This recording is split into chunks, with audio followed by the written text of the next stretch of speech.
41वां प्रकरण। संन्यास्त मार्गी शिष्यों की शरणागति।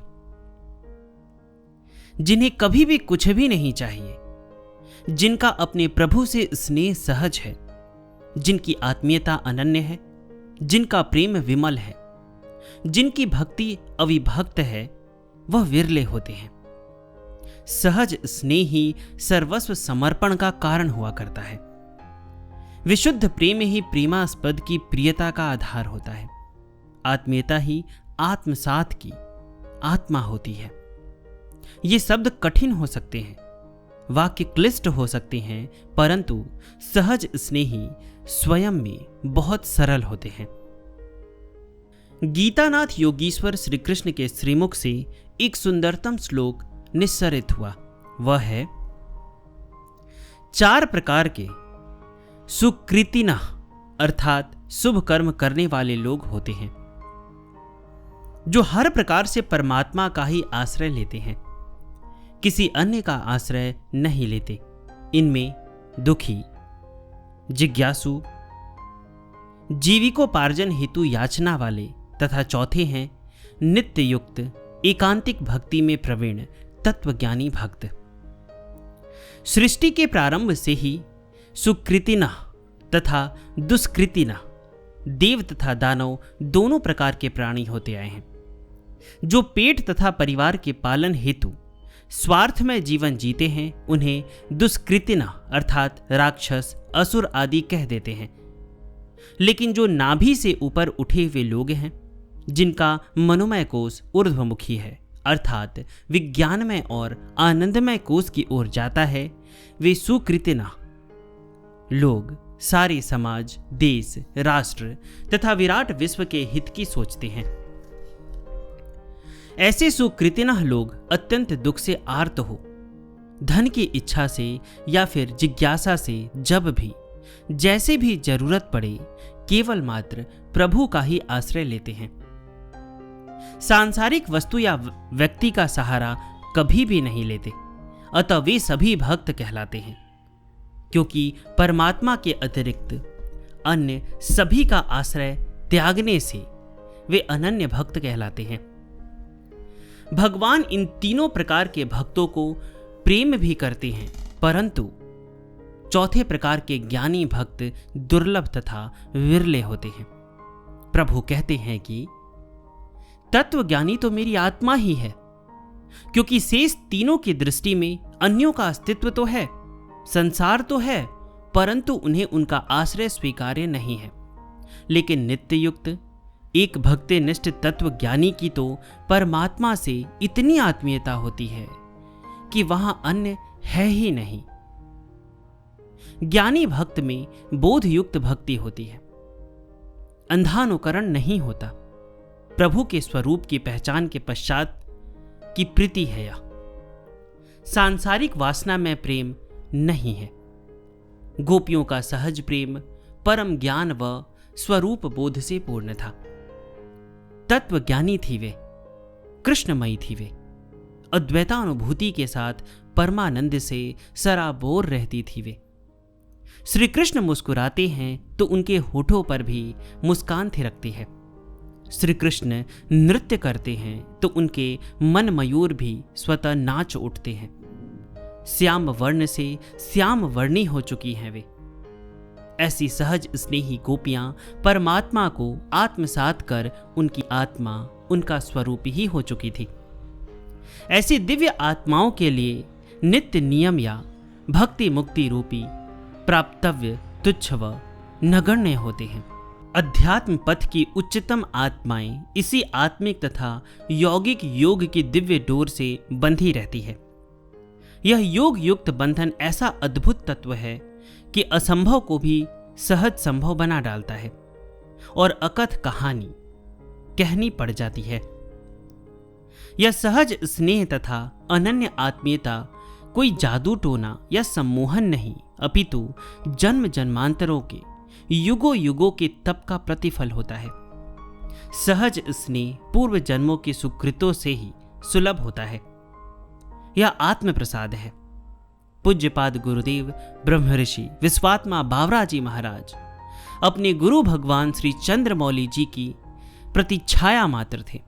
आप सदैव कहा करते थे, मैं तो यंत्र मात्र हूं, जो कुछ कर रहे हैं मेरे गुरुदेव भगवान ही कर रहे हैं। कभी अंतरंग मंडली में से कोई भक्त पूछ बैठता कि गुरुदेव, आपके वे सूक्ष्मात्मा गुरुदेव कैसे दिखते हैं? आप स्मरण करते ही बेहोश हो जाते। कभी कभी अपनी मस्ती में आप बताते, समाधि के उच्चतम अवस्था में ब्रह्मास्मि की अनुभूति के पश्चात मेरे भीतर केवल मात्र गुरुदेव रह जाते, शेष सब तिरोहित हो जाता। श्वेताश्वतर की श्रुति भी कहती है, जैसी परमात्मा में प्रीति हो, श्रद्धा हो, वैसी ही यदि सद्गुरु में भी हो तो ही हृदय गुहा में तत्व ज्ञान प्रकाशित होता है। जहां गुरुदेव के अपने गुरु भगवान में अनन्य आत्मीयता थी, वहीं ऐसा ही सहज स्नेह आपके श्री चरणों पर पूर्णतया आश्रित अंतरंग परिकर के विरक्त संन्यस्त मार्गी कृपा पात्रों का भी था। यद्यपि इस विशाल अंतरंग मंडली में सैकड़ों ऐसे गृहस्थ धर्मी प्रवृत्ति मार्गी कृपा पात्र भी थे और हैं, जिन्हें श्री चरणों के सिवाय कुछ भी न सूझता था, जिनके श्वास श्वास में गुरुदेव ही समाये रहे। परंतु इस कलिकाल में कुछ ऐसे भी सर्वम हुतम के सहज स्नेही निवृत्ति मार्गी सन्यासी शिष्य हुए, जिनका श्री चरणों से अलग अस्तित्व आंकना कठिन लगता है। गुरुदेव के विमल चित्त की सात्विक स्फुरना को साकार रूप देने में ही इन सहज स्नेही आत्मीय जनों का अस्तित्व और व्यक्तित्व विद्यमान रहा। भगवती मां दुर्गा के आदेश से फरवरी 1959 से श्री कृष्ण कांता जी से जो विरक्त पथगामी धारा प्रारंभ हुई, वह अनेकों अन्य निवृत्ति मार्ग के सहज स्नेहियों को स्वयं में समाहित करती चली गई। यहाँ इनका श्री चरणों में शरणापन्न होने का समय संक्षेप में स्मरण करना आवश्यक है। सन 1959 में श्री कृष्ण कांता जी, दिव्य भारती जी तथा चैतन्य ज्योति जी पूर्णतः प्रणत हो ब्रह्म विद्या के अनुष्ठान में प्राणपण से समर्पित हो चुकी थी।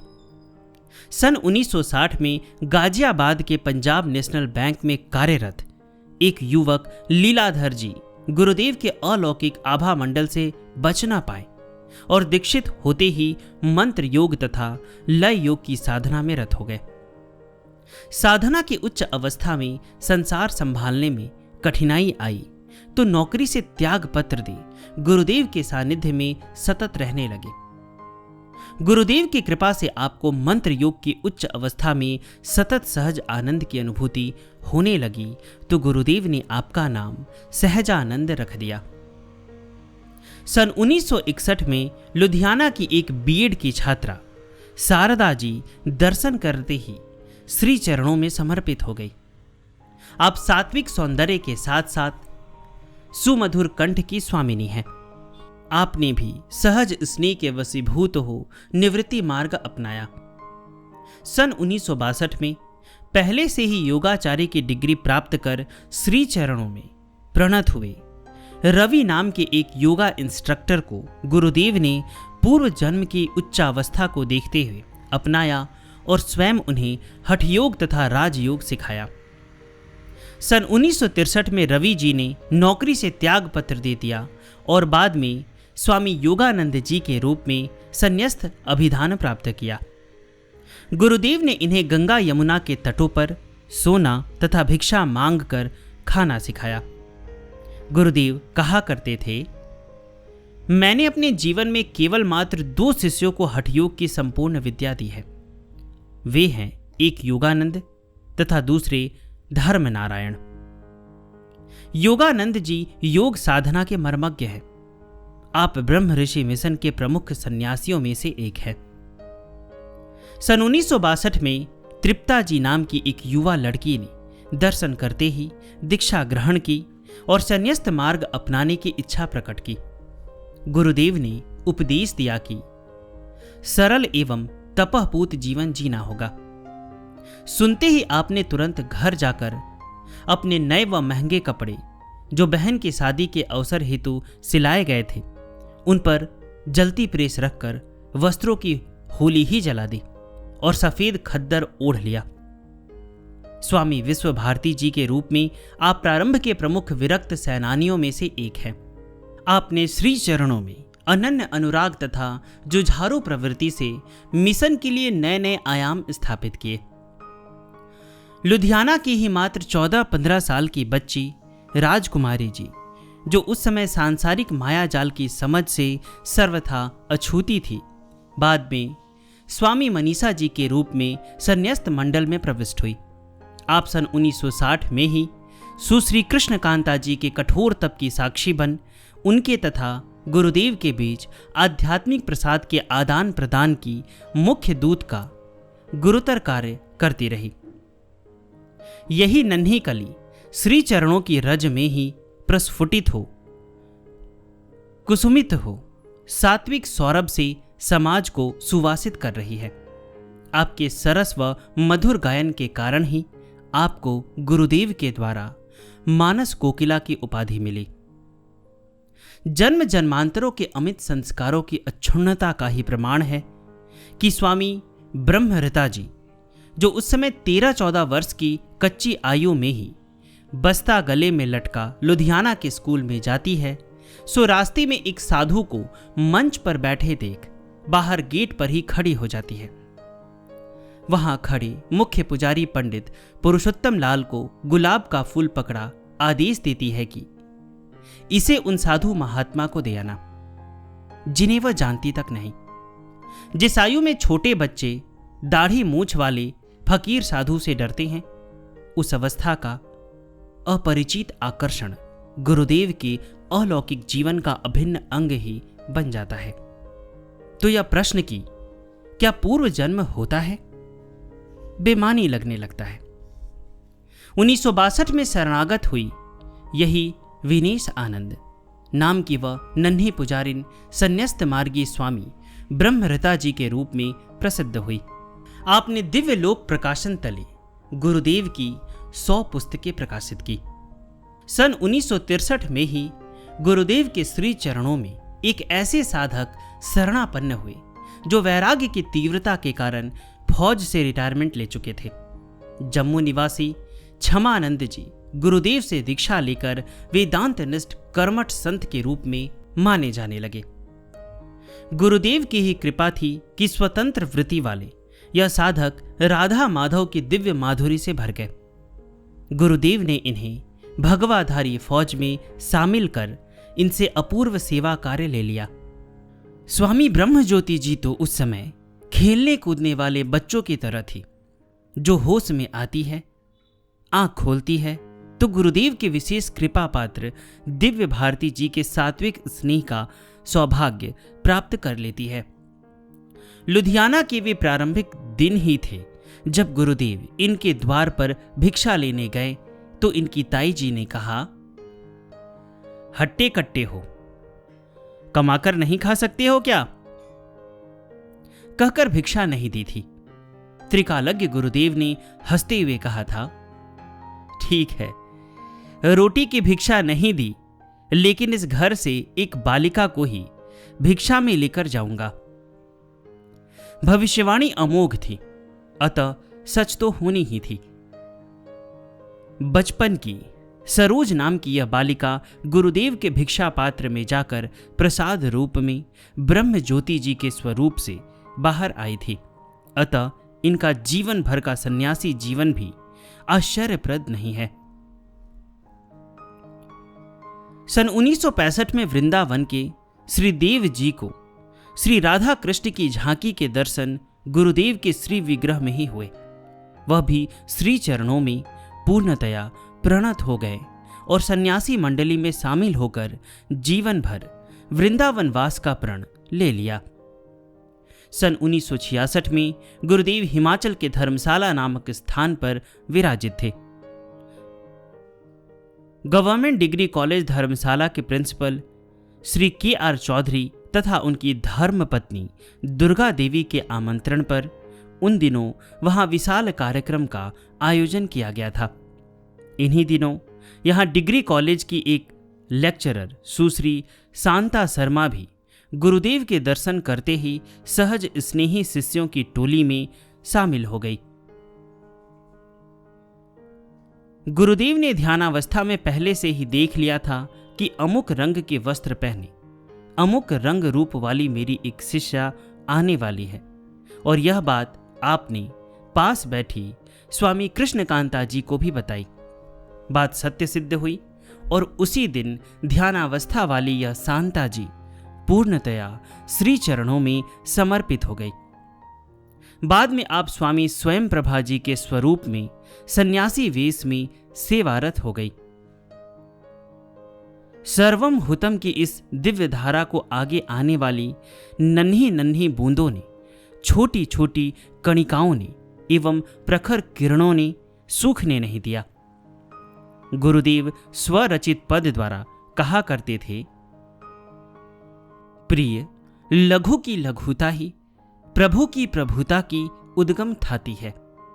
मार्तंड की महिमा लघु किरणों से ही मापी जाती है। अति लघु रज कणिका ही मही की महिमा का आधार बनी है। नन्ही नन्ही जल कणिकाएं सागर का श्रृंगार बनी है। अंबर से धरती, धरती से अंबर ज्यों लिपटा रहता है। सागर से लहरें, लहरों से सागर ज्यों क्रीड़ा करता है। यूं प्रभुता में लघुता, लघुता में प्रभुता की विश्रांति है। मार्तंड की महिमा लघु किरणों से ही मापी जाती है। गुरुदेव के श्री चरणों की ये सहज स्नेही रज कणिकाएं या फिर समुद्रवत विराट स्वरूप की जल कणिकाएं अथवा विश्वात्मा की प्रखर किरणें संन्यास मार्गी शिष्य इस प्रकार से हैं। इस दिव्य धारा की एक कणिका है सुश्री सविता जी, जिन्होंने सन 1971 में लुधियाना में स्वामी विश्व भारती जी के सात्विक आकर्षण से अभिभूत हो अपने जीवन के प्रवाह को ही बदल डाला। बाद में स्वामी चिन्मय ज्योति जी के स्वरूप में अपने निश्चल निष्कपट अंतस को पूर्णतया भेंट कर दिया गुरुदेव के श्री चरणों में, और सन्यासी कृपा पात्र के रूप में सारा जीवन ही उत्सर्गमय बना लिया। सन 1972 में लुधियाना से ही एक और सात्विक आत्मा ने पूर्ण रूपेण समर्पण भाव से स्वयं को समर्पित किया। पहले तृप्ता जी तथा बाद में सन्यासी वेश में स्वामी आदित्य भारती जी के पहचान अपने गुरुदेव बाबा के पाद पद्मों में अनन्य अनुराग और सहज स्नेह से ही थी। गुरुदेव तो आत्मतृप्त, आत्मस्थित रहते और स्थित प्रज्ञ को कब, क्या, कैसे पीछे पीछे घूमते हुए खिलाना पिलाना है, इस गुरुतर सेवा कार्य में आदित्य भारती जी सिद्धस्थ थी। गुरुदेव सिला कपड़ा नहीं पहनते थे।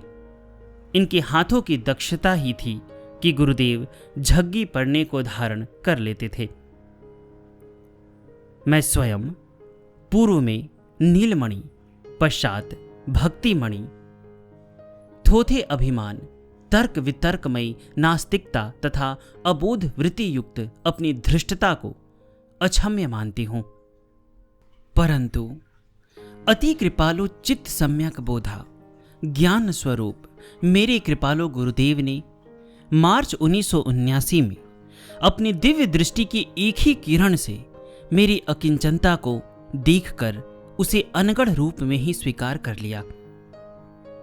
मुझमें भक्ति का नितांत अभाव देख भक्ति मणि नाम देते हुए सदैव के लिए मुझे स्मरण कराया कि बिना प्रभु भक्ति के जीवन व्यर्थ है। गुरुदेव का अपने निज आत्म स्वरूप आत्माओं को स्वयं के विराट स्वरूप में समाहित करने का यह लोकोत्तर कार्य कभी विराम नहीं पाया, अपितु श्री चरण जहां जहां भी जाते विश्व भर की सुसंस्कारित आत्माएं आपको समर्पित होने को आतुर मिलते। हॉलैंड के लक्ष्मण खेदू जी, जो उस समय इंजीनियर थे और विज्ञानमयी सूक्ष्म मेधा तथा खोजी वृत्ति के साथ कर्मठ व्यक्तित्व के रूप में प्रसिद्ध थे, युवावस्था में ही गुरुदेव के सानिध्य में आए और स्वामी चिदघनानंद जी के रूप में संन्यास्त मार्ग को अपनाया। पूर्व में गृहस्थाश्रम के पालक श्री कन्हैयालाल कौल पर तो कृपा वृष्टि इतनी अधिक बरसी कि आप भगवा वेश में आकर गृहस्थ धर्म पालकों के लिए प्रेरणीय बन गए। कन्हैयालाल जी की पत्नी के देहांत के पश्चात गुरुदेव ने इनको सन्यासी वेश प्रदान कर स्वामी केशवानंद जी अभिधान प्रदान किया। इनसे संबंधित एक अद्भुत घटना इसी पुस्तक में दिल के तार बजते हैं नामक अध्याय में पठनीय है। सन 1988 में उच्च शिक्षा ग्रहण कर चुकी बलविंद्र कौर जी एक सिख परिवार के उदात्त संस्कारों में जन्मी पली बढ़ी हुई, परंतु गुरुदेव के विराट स्वरूप को ऐसे आत्मसात किया कि आप भी सर्वस्व न्यौछावर कर विरक्त सेना की कर्मठ सन्यासी स्वामी गुरु प्रिया जी के रूप में कर्म योग के संपादन में जुट गई। सन 1991 में लुधियाना की ही साधु वृत्ति वाली रंजना जी ने अपने सहज विरक्त स्वभाव के वशीभूत हो स्वयं को गुरुदेव के श्री चरणों में अर्पित कर दिया। आपने भी काषाय वेश धारण कर स्वामी विष्णु प्रिया जी के रूप में कर्म योगी का जीवन अपनाया। सन 1992 में नीरज अरोड़ा जी भी आधुनिक परिवेश में पली ऐसी युवा विद्यार्थी थी जिनका परिवार पहले से ही श्री चरणों में समर्पित था। बहुमुखी प्रतिभा की स्वामिनी इस सन्यास मार्गी पथिक ने गुरुदेव की असीम कृपा प्राप्त की और सन्यासी वेश में स्वामी ज्ञानेश्वरी जी के रूप में प्रसिद्ध हुई। पूर्व में जानकी, फिर स्वामी कृष्ण प्रिया जी, जिनको यह नाम गुरुदेव की कृपा से मिला, इस बात का सहज परिचय देता है कि यह भगवान श्री कृष्ण की अनन्य प्रेमी है। पूर्व में आप जानकी पटेल के रूप में गृहस्थ धर्म की पालिका थी और पूर्व जन्म की प्रबल विरक्तावस्था के कारण ही आपने गृहस्थ धर्म को गौण और विरक्त धर्म को प्रमुख रूप से अपनाया। पूज्य गुरुदेव के चरणों में अनन्य अनुराग ही आपका सहज स्वरूप रहा। उत्तरार्ध में इस धारा को अक्षुण्णता प्रदान करने वालों में कुछ अन्य नन्ही नन्ही कणिकाएं भी हैं जो तीव्र वेग से अध्यात्म पथ की ओर बढ़ती चली गई। सन 1994 में जिंद से प्रतिभाशाली सोनिया शर्मा नामक साधिका ने प्राकृत प्रवाह को त्याग आध्यात्मिक सिंधु को लक्ष्य बनाया और संन्यस्त स्वरूप में विभूषित हुई। आपका परिवर्तित प्रसिद्ध अभिधान हुआ स्वामी अमृता जी।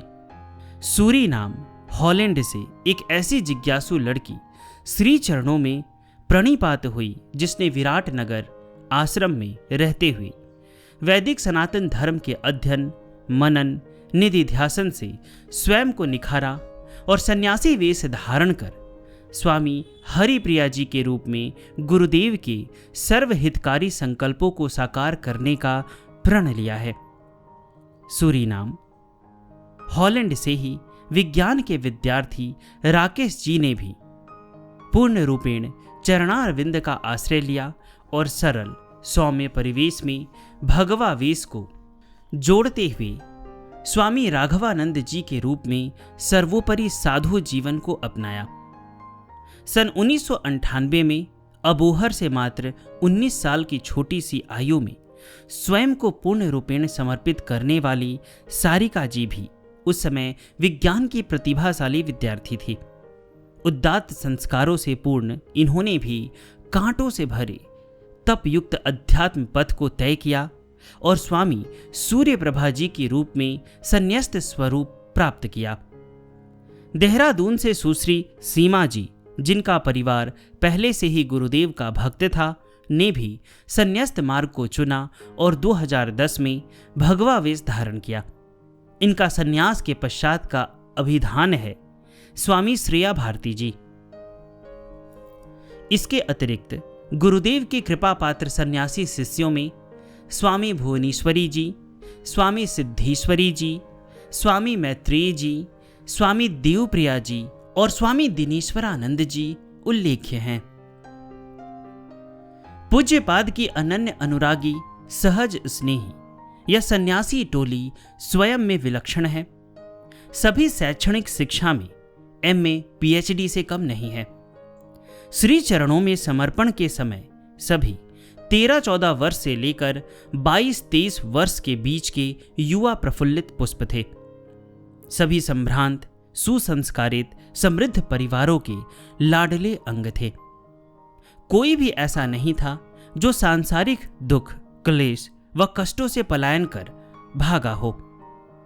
अवश्यमेव ये सभी अनेक जन्मों से गुरुदेव महाराज के श्री चरणों के अनुरागी रहे होंगे। इन सब ने आध्यात्मिक पथ पर अग्रसर होते समय सांसारिक विरोध रूपी प्रचंड तूफानों, मोहपाश रूपी विपरीत धाराओं तथा अग्निपथ के धधकते अंगारों के समान विपरीत परिस्थितियों का अदम्य साहस से मुकाबला किया और निर्धारित लक्ष्य प्राप्त किया। यह सच है कि इन सब के लिए श्री चरणों का सबल सहारा ही परम आश्रय था, संबल था। अतः तप व त्याग इनके लिए सहज था। करुणा वरुणालय गुरुदेव स्वयं श्रीमुख से इन सहज स्नेही संन्यस्त मार्गी निज जनों के लिए कहा करते थे, ये सब मेरे अभिन्न अंग हैं। श्री चरण कमलों के सतत सानिध्य से सनय सनय औपनिषदिक ब्रह्म विद्या ग्रहण कर जब ये आध्यात्मिक सेनानी समाज में वैदिक सनातन धर्म का उद्घोष करते तो श्रोता मंत्रमुग्ध हो जाते। परंतु दृढ़ संकल्पी विरक्त पथिकों को सावधान कर गुरुदेव कहते, मेरी राह बड़ी अटपट है, कैसे इस पर चल पाओगे।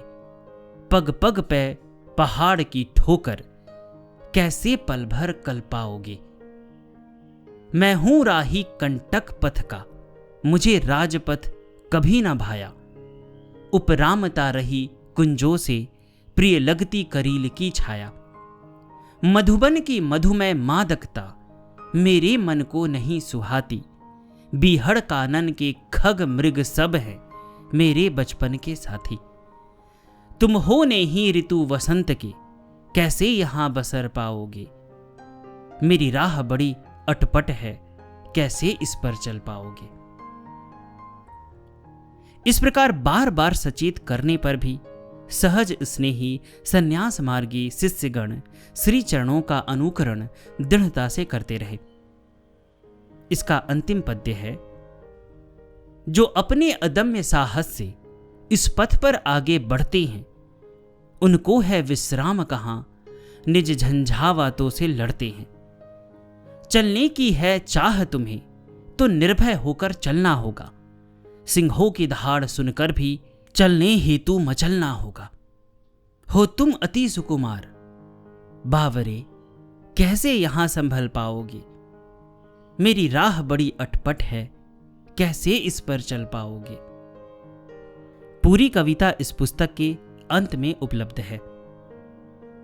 और अगर आप इस पुस्तक को प्राप्त करना चाहते हैं तो आप स्क्रीन पे देख सकते हैं, मैंने जानकारी दी है। आप वहां पे कांटेक्ट करके इस पुस्तक को प्राप्त कर सकते हैं।